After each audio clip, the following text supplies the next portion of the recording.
Fala galera, bom dia, saudações rubro-negras, isso aqui é Flamengo, muito bem-vindos aí ao canal Paparazzo Rubro-Negro, você que está chegando eu convido a seguir, curtir, compartilhar em todas as plataformas, você que está no YouTube eu convido a se inscrever aqui embaixo, acionar a notificação do sininho, deixar aquele like maroto no vídeo, a gente chega aqui com o oferecimento do YouTube Shopping, você pode garantir esse agasalho aqui, eu vou colocar logo no destaque, agasalho novo do Flamengo, que tem um preço super especial, cara. Esse agasalho tá muito barato, mais barato que as camisas, né, que os mantos, tá? Esse agasalho, e ele, cara, é um tecido espetacular, é um dos melhores agasalhos que eu já adquiri do Flamengo. Esse aqui tá espetacular e você pode adquirir agora no YouTube Shop. Também outros produtos do Flamengo que você adquire e ajuda o Mengão, produtos oficiais que você ajuda o Mengão, você pode adquirir agora, tá?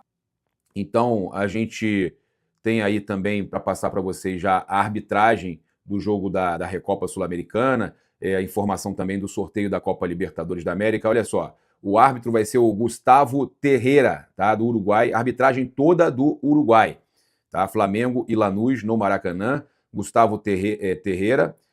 O VAR vai ser o Andrés Cunha, também do Uruguai. Tá? Então, tanto a arbitragem quanto o VAR, toda do Uruguai. Tá certo?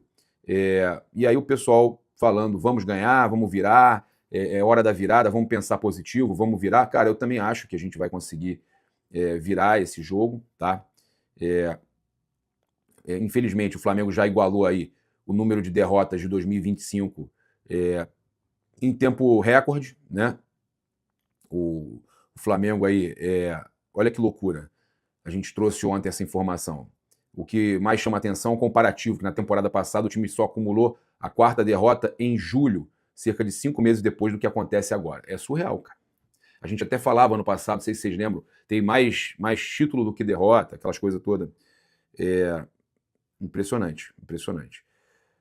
A gente teve aqui também, eu vou falar já da Libertadores, mas o Madureira reconhecendo o favoritismo do Flamengo e diz que não tem nada a perder na semifinal. Tá? O treinador ressaltou o favoritismo, falou o seguinte, olha, costumo falar que esse é o jogo só do bônus, não tem ônus. Se o Flamengo ganhar do Madureira, está dentro da normalidade. E a nós cabe tentar mudar isso.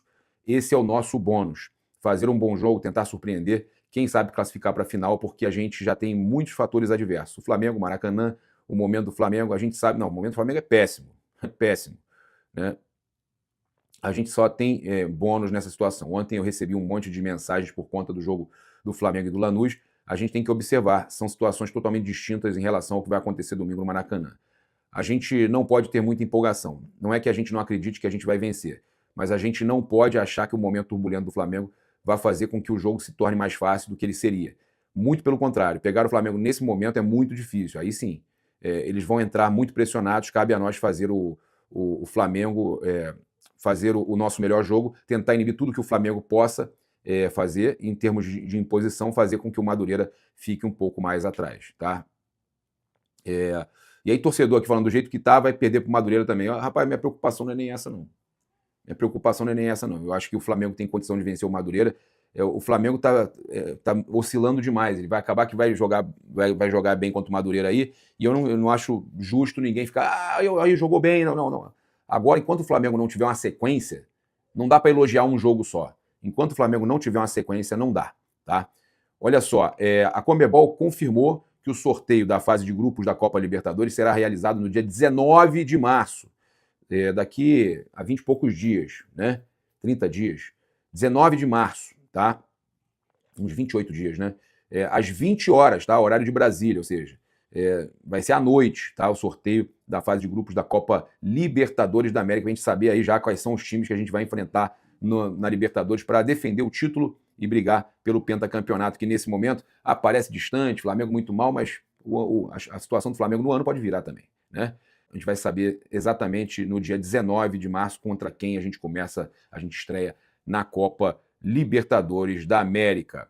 Bem, chegamos num momento importante aqui do nosso vídeo com relação à contratação de atacante por parte do Flamengo, e o Globo Esporte trouxe uma notícia logo cedo de que não deve acontecer a contratação do centroavante, né, do atacante tão esperado pela torcida do Flamengo. né, e que a diretoria busca esse atacante aí de mobilidade, de pressão e tudo mais. Nos perfis ali do Caio Jorge, o Flamengo segue buscando esse centroavante para revezar com o Pedro, mas segundo o Globo Esporte é muito provável que somente no final da temporada europeia e de outras ligas é que o Flamengo deve contratar, ou seja, no meio do ano no Brasil, na janela do meio do ano. Então, a maior chance é que nesse finalzinho de janela, que encerra no dia 3 de março, né, faltam alguns dias para o final da janela, lembrando que esse mês aí é menor, né, o mês de fevereiro, então faltam poucos dias aí para se encerrar a janela para o mercado brasileiro e o Flamengo não deve, né, não é que não vai, futebol tudo pode acontecer no mercado do futebol, mas o Flamengo não deve contratar o atacante agora, é possível que isso aconteça na janela do meio do ano, tá? Ou no final do ano, tá? E aí o que o Globo Esporte trouxe é que o departamento de futebol entende que a ausência de um centroavante nato para revezar com o Pedro não é o grande problema do início de temporada ruim do Flamengo. O time tem apresentado falhas defensivas e sofreu gol nos últimos 8 jogos. Além disso, tem encontrado dificuldades de criação, com a Arrascaeta ainda longe do ritmo de 2025. São situações que precisam ser trabalhadas no dia a dia, junto com a confiança do elenco, para que o time retome a melhor versão. Então o Flamengo, e eu concordo nisso aí, entende que o maior problema não é o Pedro. O maior problema, e eu falei isso, a bola não está chegando, na verdade. Não tem criação, e o Flamengo tomando muito gol, ou seja, a fase defensiva do Flamengo, como o Felipe gosta de dizer, não está funcionando. O Flamengo tem tomado gol todo jogo e gols bobos, né? Então o Flamengo precisa corrigir a defesa e o Flamengo precisa corrigir a criação, né? Então o Flamengo não está conseguindo o passe final, não está conseguindo a assistência, não está conseguindo a criação, não está conseguindo concluir, né, a criação ali, o meio campo não está produzindo, e isso vai muito também pela fase do Arrascaeta, que ainda não é boa. E a questão da fase defensiva, né, que a gente fala que o Flamengo, inclusive, tomou muito mais gol do que em 2025, nesse mesmo momento. Então é inacreditável, né? O Flamengo tomou a mesma quantidade de gols que tomou com 3, 4 meses em um mês. É surreal. E isso aí não tem jeito, tá? É uma situação aí muito difícil. Então a diretoria do Flamengo, o departamento de futebol, entende que a ausência de um centroavante, né, para revezar com o Pedro não é o grande problema desse início de temporada, tá?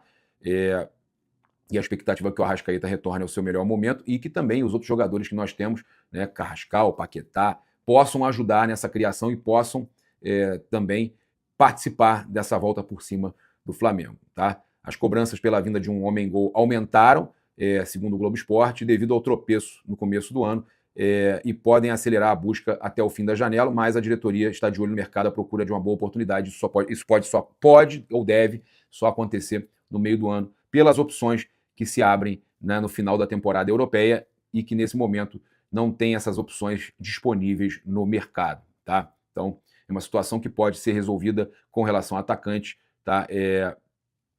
Pode ser resolvida no meio do ano, tá? Quem que seria o nome que você, torcedor do Flamengo, gostaria de ver chegando no clube?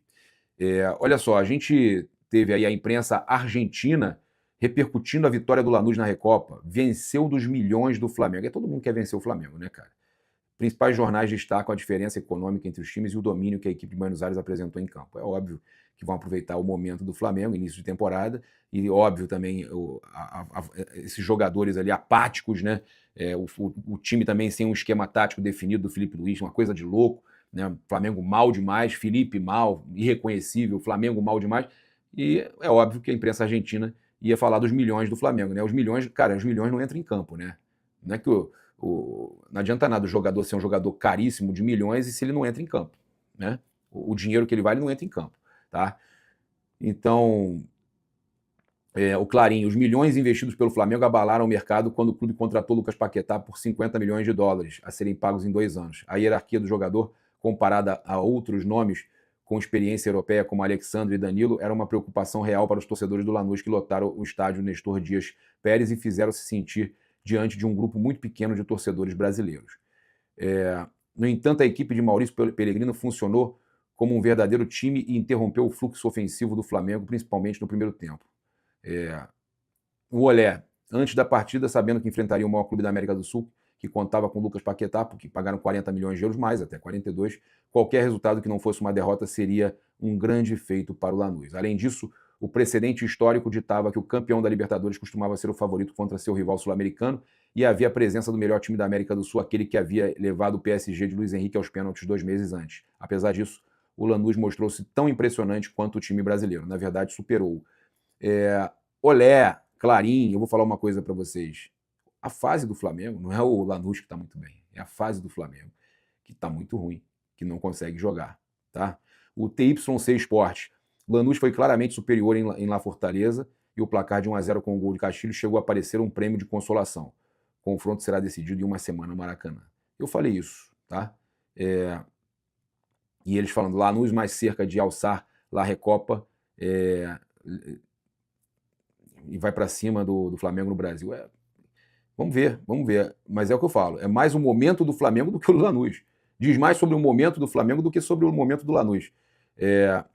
E aí a notícia também que eu estou vendo aqui, o Flamengo confia na virada na Recopa contra o Lanús e o Rossi relembra o título de 2025 e pede apoio da torcida.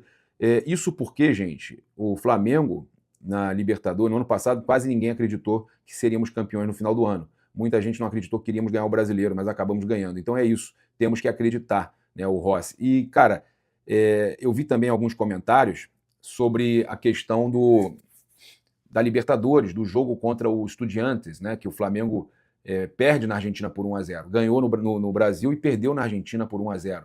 Né? Então, esse resultado aconteceu. 1-0 Lanús agora. Quem diz que o Flamengo não pode ganhar no Maracanã também, por 2 gols, ou ganhar por 1 gol e passar nos pênaltis, e ser campeão nos pênaltis? Tudo é possível, cara. Tudo é possível. A gente teve na Libertadores, contra um outro time argentino, Estudiantes, o Flamengo passando nos pênaltis.